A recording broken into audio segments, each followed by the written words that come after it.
Donc Samuel Dulamont, donc j'ai 30 ans. Ça fait 3 ans que je suis dessus, il est effectif depuis 1 an, donc c'est une création d'entreprise de sécurité privée, donc surveillance et gardiennage, dans un premier temps. Et le projet est très loin d'être fini puisque je m'oriente sur de la protection rapprochée et ensuite du travail un peu plus opérationnel, voilà, plutôt dédié à l'étranger. Alors, je vais plutôt parler de ma zone de chalandise. Ma zone de chalandise, c'est principalement le centre-ville du Mans. Je suis plutôt à l'aise en ville, donc c'est un endroit où j'affectionne de travailler. Voilà, les locaux, c'est des locaux uniquement destinés au personnel et donc c'est des locaux d'activité. Donc on dit pas où ils sont, voilà, tout simplement, par sécurité. Donc, je suis rentré à l'armée en 2010, donc je me suis engagé à l'école des sous-officiers, donc à Saint-Mexan. J'ai fait un contrat de 5 ans, donc en tant que sous-officier, j'étais sergent. Dans une première partie en compagnie de combat et ensuite en section de reconnaissance, pour vulgariser un petit peu la dénomination qui est un peu trop complexe. C'est ce qui m'a beaucoup appris, cette dernière section qui m'a beaucoup appris, qui a développé chez moi une envie d'apprendre et de se spécialiser. Voilà. Ensuite, j'ai fait 3 ans de manutention à la suite de l'armée. 3 ans de manutention, j'ai chargé des camions, j'ai fini agent de quai, donc dans pas mal d'entreprises.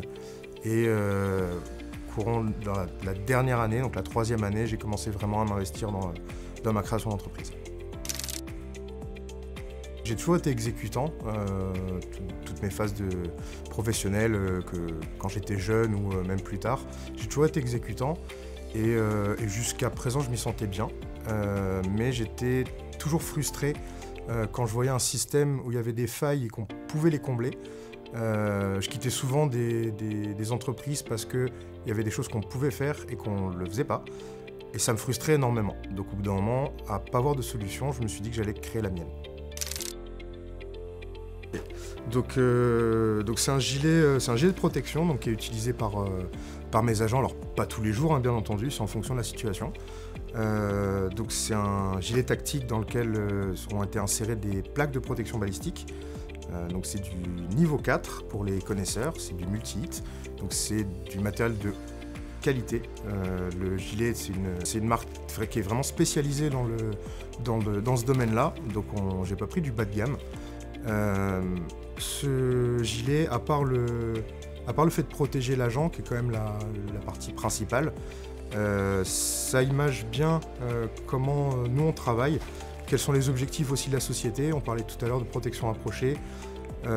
Sans parler de protection rapprochée, nous on s'oriente beaucoup plus sur ce qu'on appelle des actions spécifiques. C'est des choses qu'on ne fait pas tous les jours, mais qui demandent beaucoup de technicité.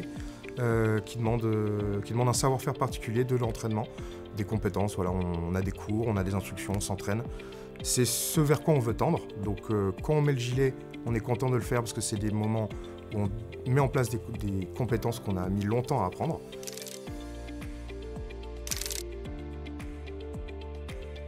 Plutôt technologie, ça me sert justement à appréhender des domaines que je ne maîtrise pas. Et que l'homme, pour le coup, n'a pas la capacité de le faire. On parlait de drone tout à l'heure. Ça, c'est des choses qui m'intéressent énormément. Je vais appréhender les choses. Je vais passer du temps à préparer. La spontanéité, c'est dans un cadre comme celui-là, par exemple, c'est pas mon truc. Je vais passer du temps à préparer. J'aime pas les réponses. Je préfère ne pas répondre et préparer ma réponse et ensuite répondre à la personne. C'est plutôt ma façon de faire. Plutôt audacieux, mais j'utiliserai plutôt innovant, pour le coup, sans vouloir être embêtant, mais plutôt innovant, même dans un domaine qui est très à l'ancienne. Voilà, tout le système est plutôt innovant.